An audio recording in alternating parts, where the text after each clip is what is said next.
चलती ट्रेन में सवार होने की कोशिश के दौरान नौजवान लड़की फंसकर गिर पड़ी। इसके बाद क्या हुआ, देखिए इस वीडियो में। रियासती झारखंड के रांची में जुमे के रोज एक चलती ट्रेन में सवार होने की कोशिश के दौरान एक 21 साल लड़की प्लेटफॉर्म से फिसलकर पटरियों पर गिर पड़ी, जिसे सिक्योरिटी आमला ने बचा लिया।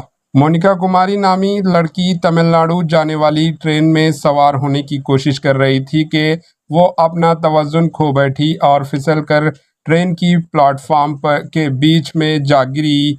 वीडियो प्लेटफॉर्म पर नस्ब सिक्योरिटी कैमरों से रिकॉर्ड किया गया है। इस वाक़ये का वीडियो सोशल मीडिया के मुख्तलिफ प्लेटफॉर्म्स पर वायरल हो गया। वीडियो में राहगीरों और रेलवे पुलिस फोर्स के अहलकार को देखा जा सकता है कि वो ट्रेन के नीचे गिरने के बाद लड़की को बचाने के लिए दौड़ रही हैं।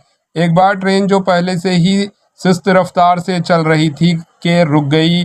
एक आरपीएफ का अहलकार ने प्लेटफॉर्म पर मौजूद चंद लोगों की मदद से इसे बाहर निकाला। खुशकिस्मती से खातून को कोई शदीद चोटें नहीं आई। Bureau report, HN news.